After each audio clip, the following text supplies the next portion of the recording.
While this focus is on Chicago, I was blessed with an opportunity to have worked at the Tacoma-Pierce County Health Department.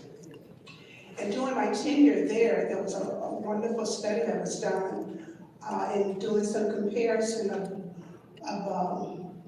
the lifespan of an individual who lives in South Tacoma versus in Gig Harbor.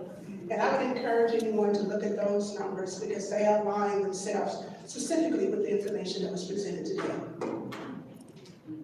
Well, thank you. That's important because that's one of the things that I ask folks to think about, just drawing some parallels, right? So yes, this happened in Chicago. However, we think about here in Pierce County and really all over the country.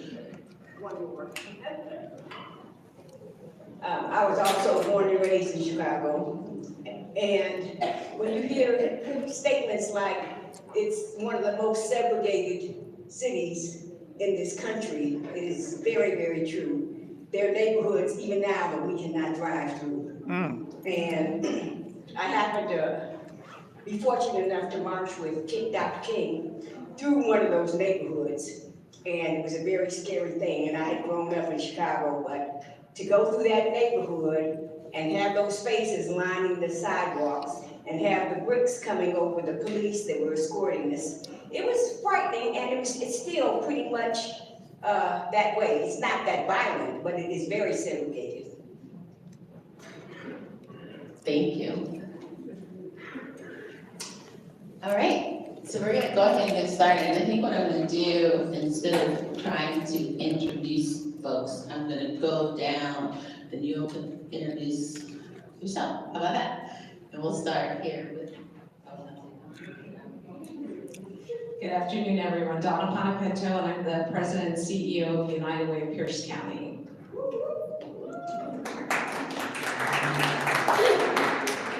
Andrea Blue, I am the President and CEO of Friends Foundation, and we are the proud owners of Eloise's Cooking Pot Food Bank.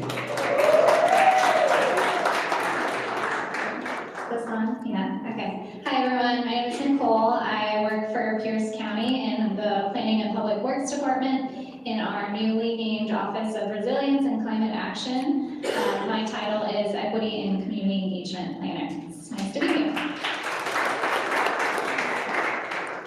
Hello everyone, my name is Cindy Haverkamp. I use she, her pronouns. I am the Climate Justice Coordinator for the Tacoma-Pierce County Health Department. This is a new position as of 3 years ago, and we are still finding our way on what that means, and we are very grateful to all of our partners who we work with to get our outreach and education out to the community.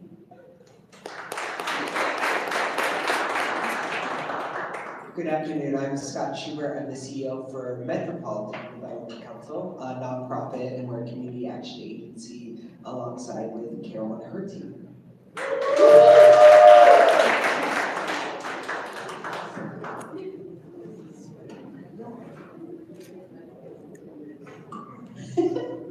All right, so somebody has misplaced your questions. Anyway. I already introduced myself, so Carol Minza, and I am the Division Manager of Community Actions in Human Services for Pierce County. So we have some questions prepared.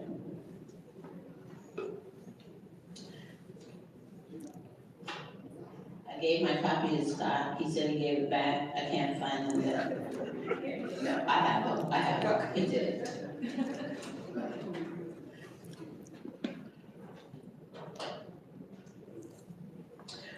Okie dokie. So the first question that we have, and I'm actually going to we'll start.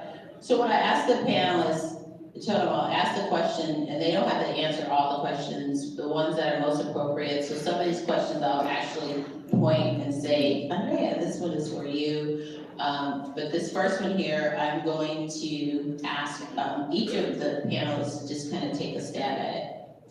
So the film highlights how your zip code can determine your life expectancy. What parallels do you see between the communities shown in the film and our own here in Pierce County? And we'll start with Don.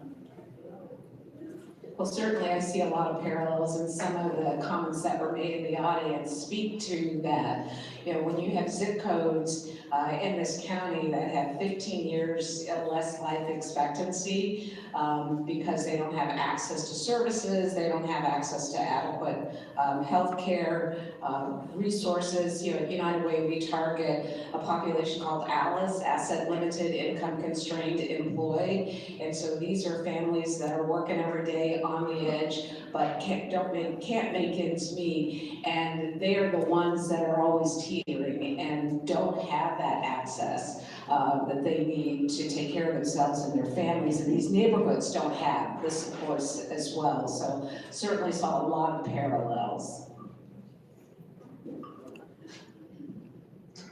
I kind of have mixed feelings about the film, because I'm from originally Compton, California, so I've seen it. Why Tacoma's not my home, I tell people my heart is here in your city of Tacoma. From a food aspect, the parallels for us are food deserts, people not having access to healthy food. People are entitled to have healthy food. With the cost of food today is a huge issue. Of course, it impacts life expectancy, lack of resources, lack of transportation. I tell people with coming over to the food bank, if you don't have transportation, you have some hard decisions to make because you can only carry so much food back home. And then with the cost of food, then with the increasing rent, and then job wages is not paralleling those things. It's just a hard way to live. It just really is. The injustice of it, the inequity of it, and then the notion of there's now a distinction how it was prior to COVID and now, and in my head, that doesn't make sense because I haven't seen any difference in that. And it's almost become a sense of, oh, that was COVID. It's like, no, it was that way before COVID. We just didn't recognize it. Now, it's almost become normal, and that's scary to me, literally.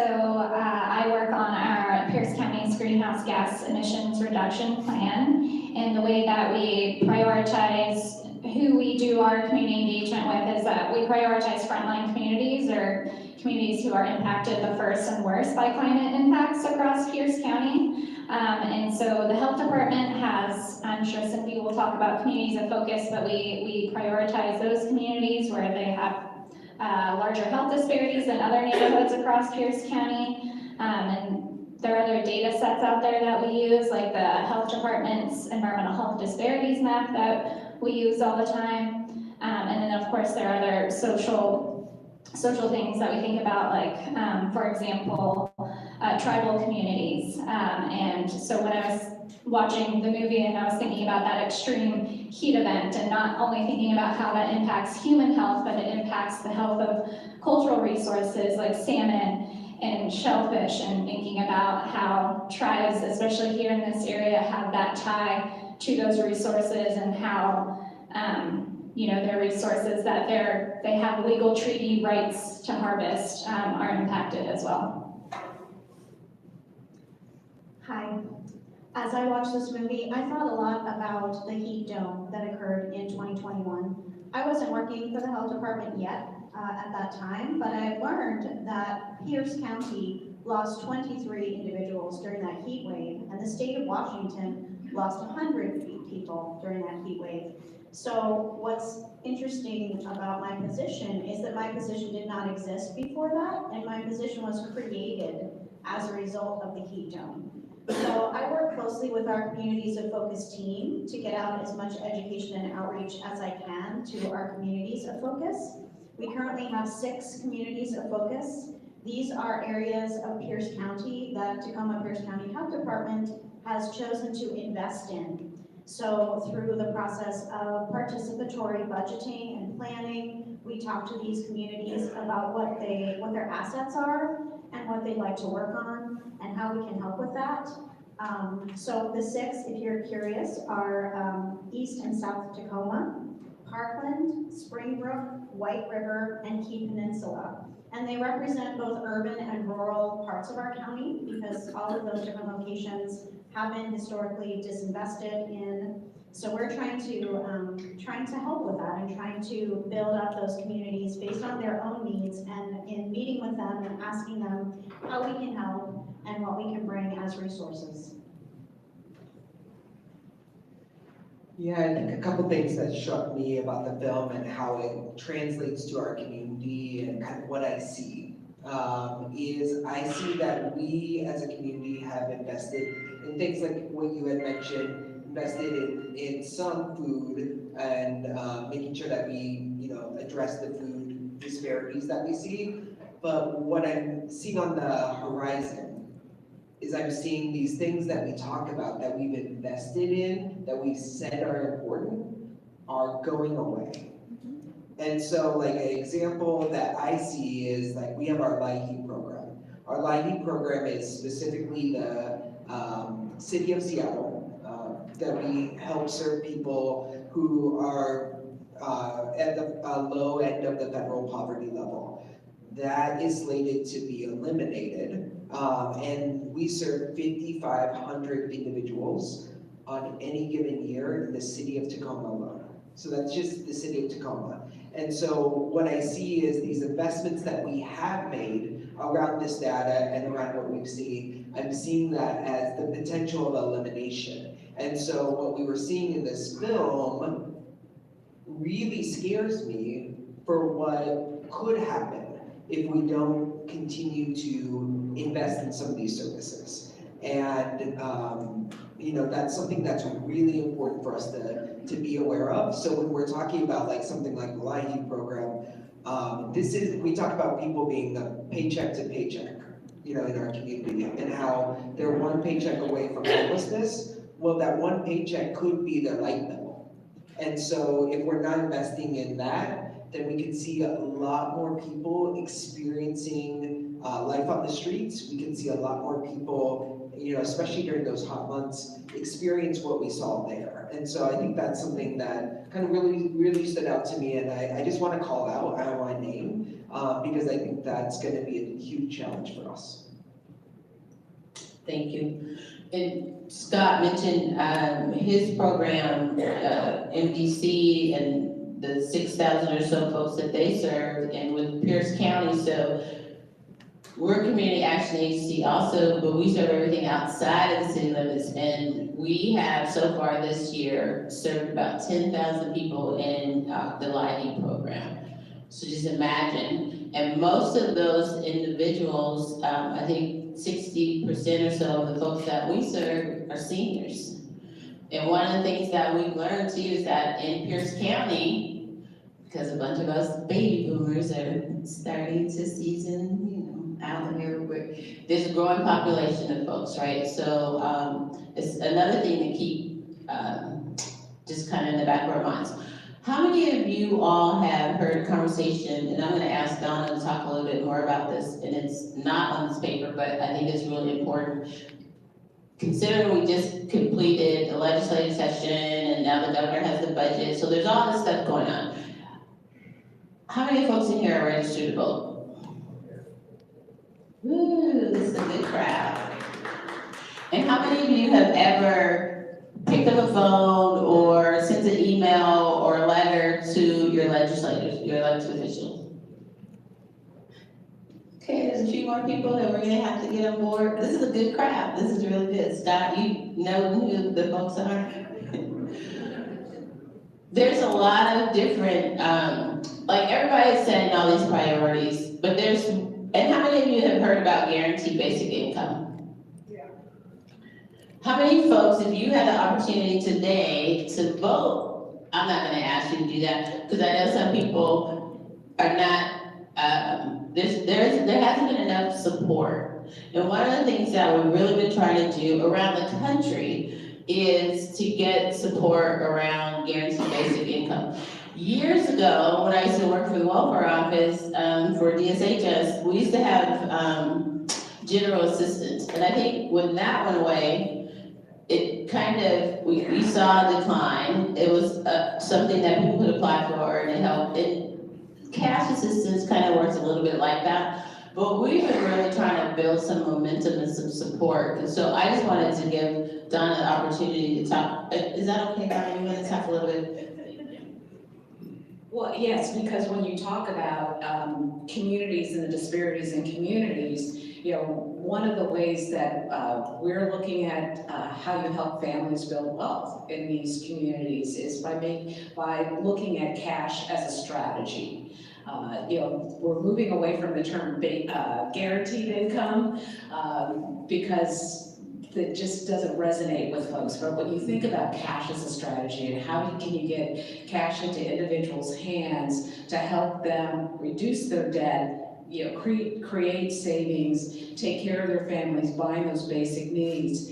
And so we've been involved in 2 cohorts around this particular initiative where individuals get $500 a month for 12 months. And during that time, at least in the second cohort, many of the recipients were part of a learning team and really helping us understand the social impact. So yes, you get the $500, but what else does that do for that individual, their families, and their communities? And so when I was looking at the film, one of the things I thought about was, if you had these kind of strategies in these lower income communities where it gives them hope, they're able to, save for the future. We've also been involved in the IDAs, these match savings programs. So it's all about giving people access so that these communities aren't so deprived. And you're building up a community. It's about economic mobility within these communities. Our match savings programs, this has been fantastic what the Department of Commerce has provided this, $200 million over the last biennium to communities that were impacted on the war on drugs.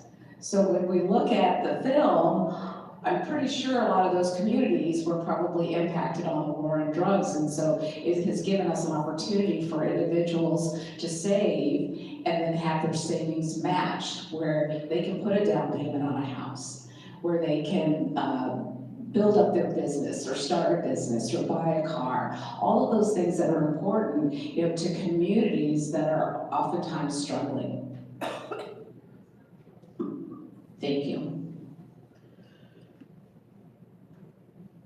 I know I want to focus on the movie, but I want to go back and forth because I did tell y'all, right, that when this is all over, we're going to gather up your names and we're going to stand in touch because we want to continue the conversation. And again, a big part of community action is really about taking action. And so there's opportunities for you to volunteer. There's our Citizens Advisory Board. We need folks on that. And then during the session in February, we take folks to Olympia to meet with their legislators. So there's a lot of different opportunities for you all to get involved. And then sometimes just educating and talking to your neighbors.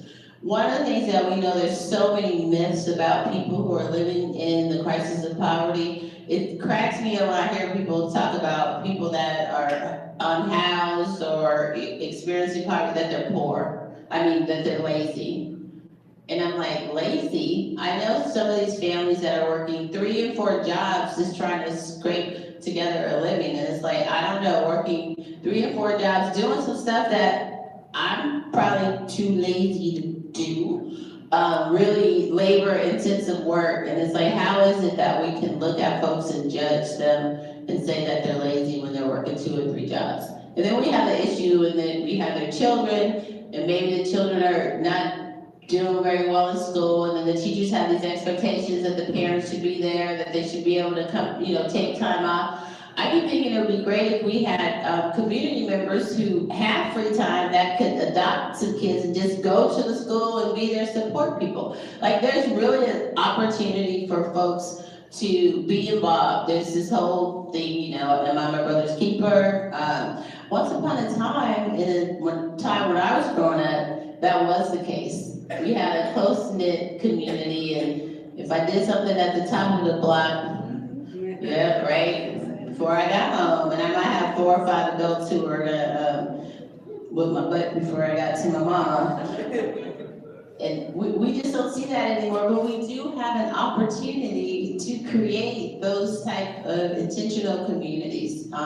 So one of the things that we like to do in our ECAP program and some of our other programs is help people develop that social capital, because that's social capital, having your community. Some people are fortunate enough they have social capital that's built naturally into their family structure and the whole bit, but there are a lot of people here that don't have that. And we really need to think about our neighbors.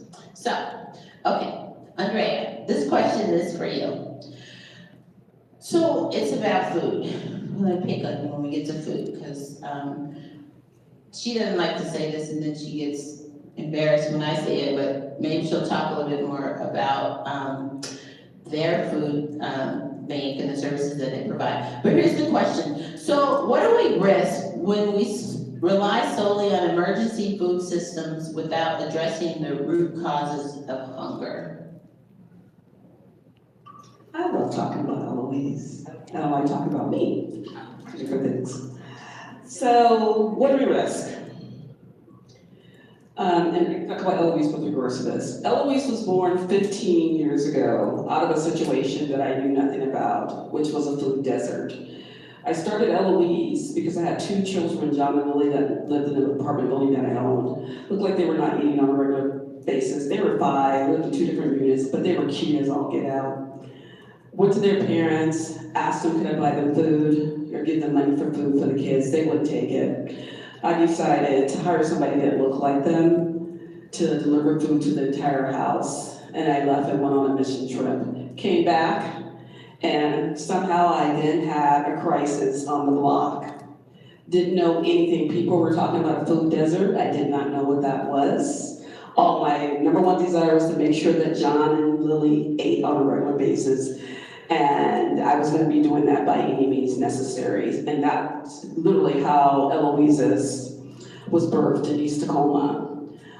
Within days of me returning from a mission trip, people told me that it was an economic crisis and that there was no grocery store in East Tacoma. And I had been in East Tacoma for years. I'm like, what do you mean there's no grocery store? And when I really sat down and thought about it, there really wasn't a grocery store. It was no longer there, it was now a church.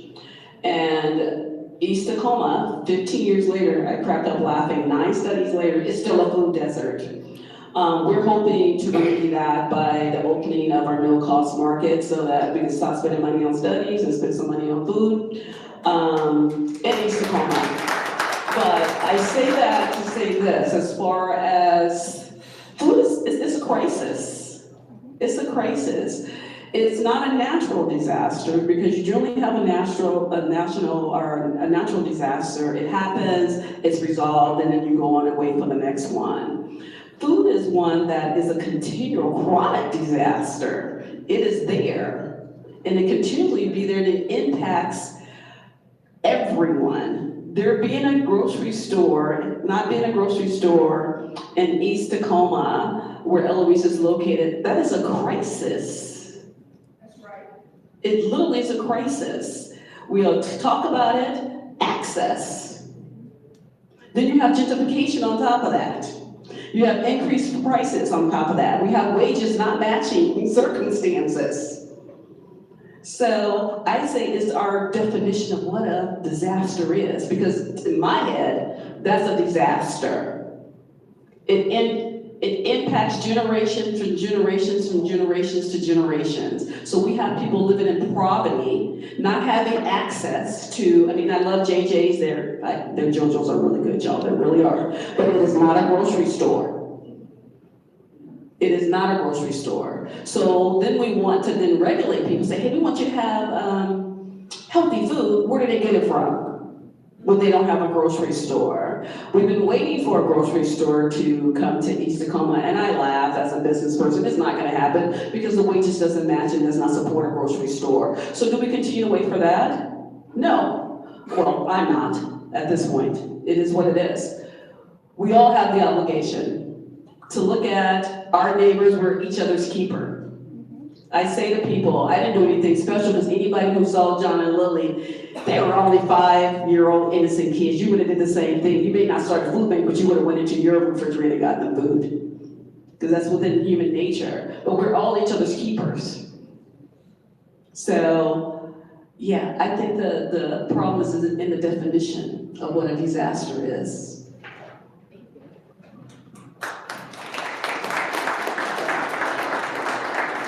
Scott, did you want to chime in on that?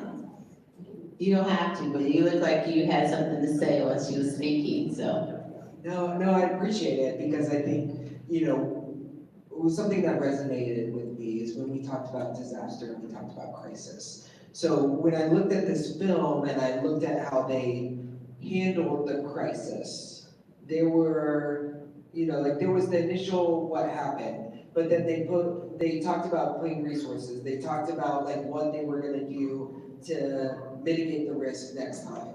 And so when we talk about these things in our community as being disasters or being crises, we label it like that, we've got to act like that too. And so that's something I think about, especially during, for like our unhoused members of our community, is we talk about it, we declared a state of emergency around homelessness, but we didn't treat it like it was the disaster that it was. If we were to have an earthquake right now, like there would be tons of resources and things like that we would, be able to have access to. But if we declare an emergency on homelessness, we've got to act like there's an emergency on homelessness.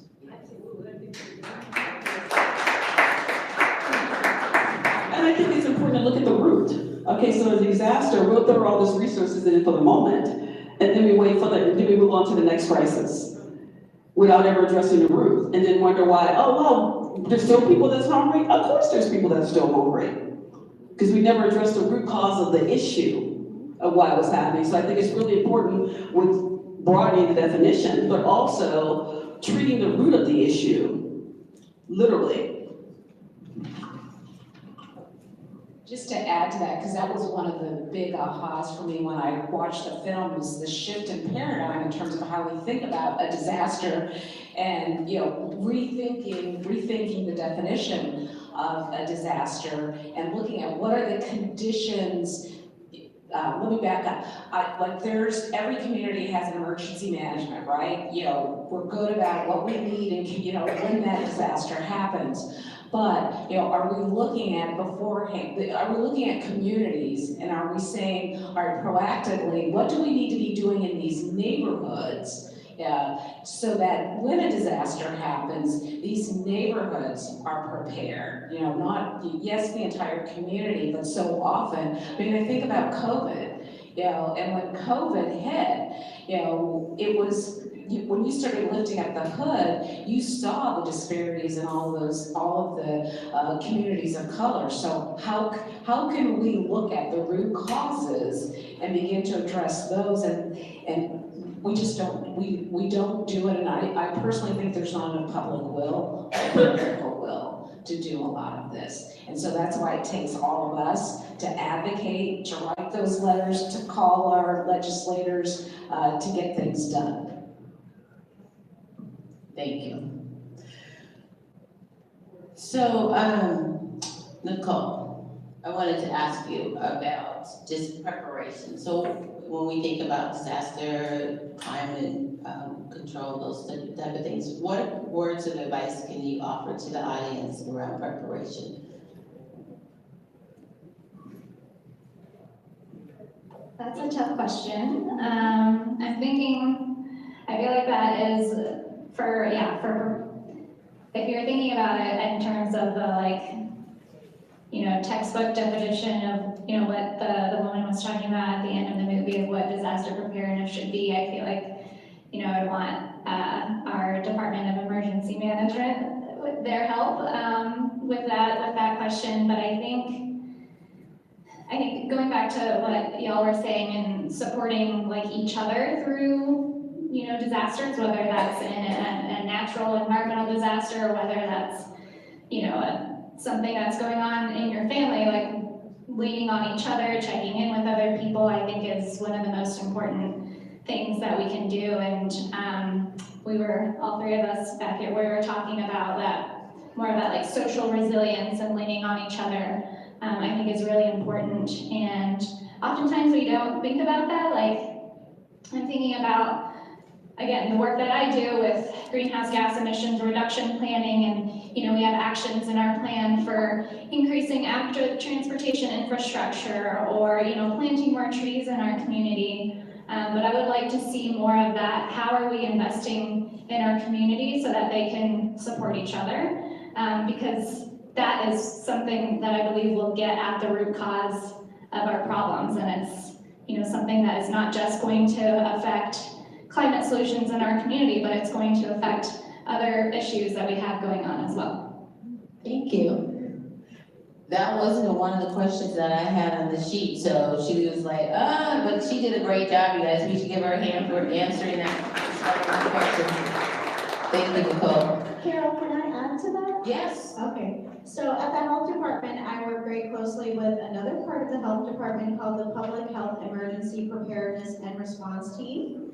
And together we look for ways to reach out to the community and prepare them for emergencies. And there's two programs that I want to highlight. These are not health department programs, but they're programs that any neighborhood or community can access, and they can really help. One of them is called Community Emergency Response Teams. So fire departments put on this training regularly. West Pierce just had one in March, and I'm sure they'll have another one soon. And I really encourage a group of neighbors to take that class together and train on what it means to be prepared for an emergency. They'll train folks on everything from putting out a small fire in your neighborhood, just neighbors can do that, or all the way up to door knocking and reaching out to one another in a natural disaster. They'll do all of this training and it's free. So community emergency response teams is one important way to prepare your neighborhood for that. And then I'm also working with the Pierce Conservation District and the Department of Natural Resources on a program called Wildfire Ready Neighbors. So my buddy James in the back there and Iris, they're here today from the Conservation District. If you have additional questions about how to become wildfire ready neighbors, reach out to the Conservation District. James's program does free home risk assessments to help you determine if your home could be safer, could be made safer by small, inexpensive changes that you might make around the grounds. And also Wildfire Ready Neighbors is a way for a group of neighbors to get together and make changes in their community to make that area safer should a wildfire come our way. And unfortunately, we do have to prepare for that. We watched LA this year burn in an urban environment. That fire started in the National Forest and it moved into the urban environment. And we are all surrounded here by forest. It's part of the reason we love living here. But we do need to be prepared for when the drier conditions that we're experiencing brings that wildfire right to our back door. So if there's anything I'd like you to take away from today, it is that your community, your neighborhood, and you personally can be empowered to protect yourselves from these emergencies and climate change impacts that are coming along. Thank you. Okay, so we're running out of time. So we have time for one last question, and I'm just gonna go through. Well, let me ask this first. Is there anyone in the audience that has a question for anyone on the panel? Paul has a question. So I remember a couple of years ago, one of the big warehouses was being built on South Tacoma Way. What's the status of that? I can share a little bit. So some really interesting things came out of the South Tacoma warehouse project, and I'd say the most exciting thing, I mean, it's a situation that has been challenging to the community, but what has come out of it in some ways is good. It was a crisis that led to some really excellent changes in planning. So for example, at the health department, we have a full-time person who's called our Healthy Communities Planner, and it is her job now to interact with the City of Tacoma's long-range planning department to create health impact assessments on new developments that are occurring on publicly owned property. There were some challenges with the Bridge Industrial Warehouse, that it was a private property. So the city did not have the latitude, and the health department has never done health impact assessments until now. So what came out of that terrible situation was some improvements. So now we work very closely with long-range planning. There are 2 health impact assessments that are being released to the community right now. Now, something to know about that is that health impact assessments are not enforceable. They are simply a list of recommendations based on what the health department feels could be the health impacts of this development. So that's where we're at now. We would like to see that change at some point in the legislature, but that will take a while. As we all know, a bill can be introduced 4 years in a row before it finally gets passed. But we are excited about those improvements that we're making with the City of Tacoma's Long Range Planning Department, and we hope that the community sees that improvement as well. Since you have Mike, did she answer your question? Well, I guess, the warehouse is not being built, is the final thing, Yes. so, That's the short answer, right? okay, cool. So since you're holding the mic, I would have one question I'm gonna ask each of you to answer. And so, what are 1 or 2 concrete steps audience members can take today to support environmental and racial justice in their own zip code? Cindy, you have the mic, you can, since you're already holding it, so. I'd like to give someone else a turn. We'll come back to you then. I guess I'm up. So actually reflecting back on the film, one thing, if you remember when she was staying with her mom and her mom was checking in on people around her, and I think that's really important, the social aspect, like we've heard it today, like you are your brother's keeper, like you can make a difference in your own community by checking in and being there for your community members. Like it's the, aunties and uncles in our communities that are really making the most impact because they are the ones that are most connected with the issues that are happening. I would also just encourage people to know that your voice matters. As it pertains to legislation, as it pertains to what's happening in our current political environment, like your voice does matter. So you need to be writing that letter, that email, make that phone call, because they do, I talk with legislators all the time, and they do read those and they do hear from their constituents. And so we need that more than ever, is what I would say. Yeah, I just want to, I would like to echo that. The health department does a lot of work with state level legislation and even citywide policy change and that sort of thing. And the thing that we often see is maybe not as much community involvement as we would like. And yes, it's hard to get out on a certain night. Maybe you need childcare, maybe you need a meal, but we do try to provide those things. We are also trying very hard to be places where people are already gathering so that we can make sure that we can hear your voice, because it is very important. So come out and make your voice known. The other thing I would say, and you can do this today with all of the tables in the other room, educate yourself as much as possible on your personal responsibility during an emergency or what you can do. The Department of Emergency Management has this great quote where they say that you are the most important resource in an emergency, and how you care for yourself and your family first, and also your neighbors, is very important, because there are not enough sheriffs, fire department folks, Department of Emergency Management people to come to every house. So you will need to prepare yourself for what is coming. Even if it's, the big one and it's not gonna happen for 100 years, it's still good to learn about what you can do in your home to be prepared for those events. Thanks. Yeah, thanks, Cindy. I'm thinking about this question in a couple of different ways. Like, I think one, as a community member, tagging along to what you were just sharing about educating yourself, knowing the things that bring you joy, knowing the things that you're good at, knowing the things that need doing in your community. Those things can really guide you into your own, specific action that you can do, that you can work on, because this is an exercise by an author named Dr. Ayanna Elizabeth Johnson, but she really encourages people to not do things, don't do things you're not good at. Don't do things that aren't going to bring you joy, because it's just going to burn you out. So I think as a community member, those are 3 good questions to ask yourself. And then also, learn about the community that you're in and get involved with an organization, because it can get lonely. And so if you lean into more of that collective action, that can be really powerful.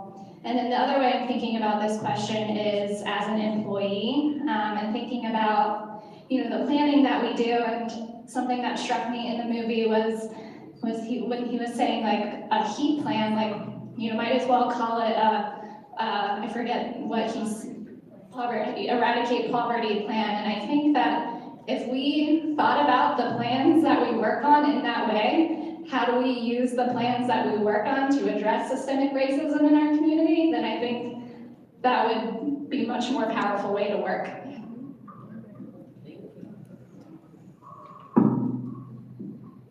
Good question. I will just go back to what I initially said. We are each other's keepers.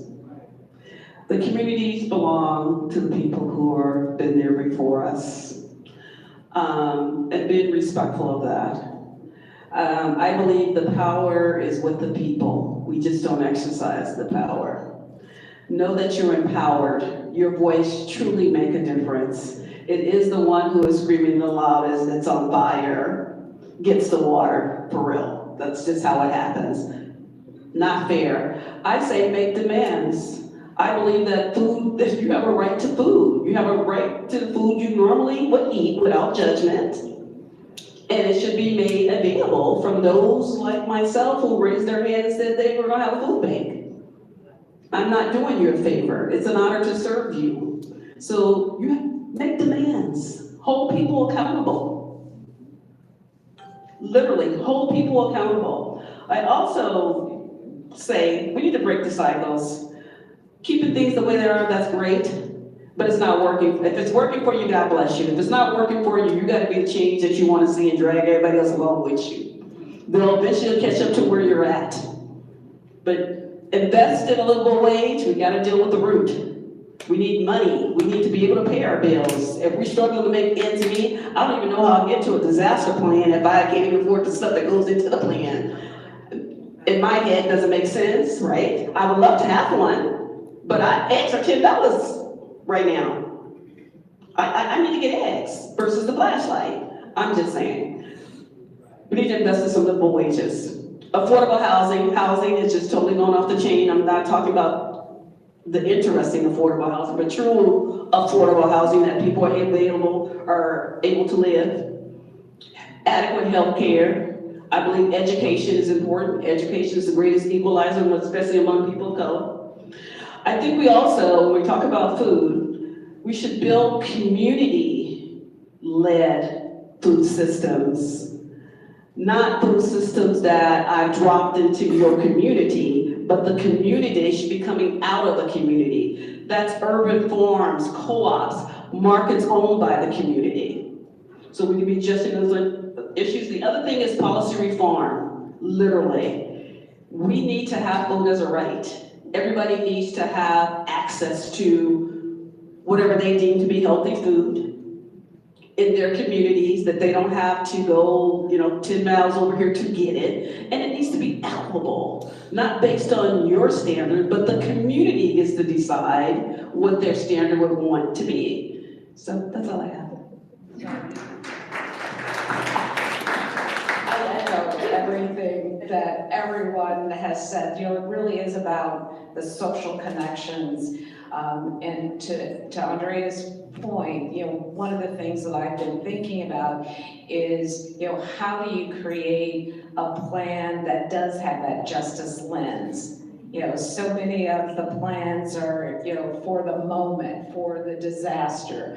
If you're worried about food, if you don't have enough money, like you said, for the flashlight, the kit. And that was really telling in the film when they had that, they were so proud of the disaster preparedness, sessions they were having. But if you looked at the audience that was, in that setting, I don't think I saw any folks of color. So, we have to keep that in mind and not lay our own values on individuals.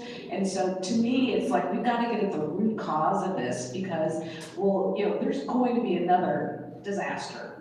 There's going to be another one, and we'll come together as a community and we're gonna help people, but we're also gonna see that disproportionately, those communities that lack the resources are gonna suffer the most. Wow, great. Okay, so let's give our panel a great hand of applause, a round of applause. That's how that works. And I just want to say, first of all, thank you all for being here. And you know, one of the things when we were talking, you were all talking, I kept thinking, when COVID happened, right? So we had this disaster, and there were so many lessons. Everybody talked about, oh, now we see disparities, oh, there's highlight, da, da, da, da. And here we are today, and it's like, then everything, and I think one of the panelists said, and we just went back to normal. Short-term memory, we hold on, then we get amnesia around what happened, the whole bit. And so I think staying in touch, being social, socializing and educating yourself is very important. And some of you guys will probably, when you do receive an email from me, you will have the opportunity to just opt out and say, look, I don't want to have any part of the conversation going forward. But I'm hoping that you will continue, because Donna said something that's very important. We need public will. We really have to build that political will. And you all in this room, you really can make a difference. It's amazing how many times we've had legislators or elected officials say, you know, we were going to do this. But because we received so many phone calls or so many, we decided to do this. And so it really is about your voice, and you do have power. And sometimes we hear the media, and you know, one of the things that happens, we don't talk enough about kind of just the community organizing and even when we talk about Rosa Parks, right? People still think that Rosa Parks was a solo act. Rosa was not a solo act. It was part of a movement. And so we like to get people to believe that it's just this individual did that thing. It's a collective. And so there are people and you really can make change. Like your voice has power. And so I think everyone on the stage, I thank you all for being here and everyone in the audience. And so now we're gonna have a raffle. I think the resource rooms are, you gonna do that, Matt? You have the. If anyone has not filled out a passport page, that was your raffle ticket. So we want folks, since we have a few minutes left, to come back to the resource room if you haven't gotten everything that you wanted to get. And we're gonna have the raffle in the resource room in about 15 minutes. So come back through. If you have not filled out a passport page, we have to fill out.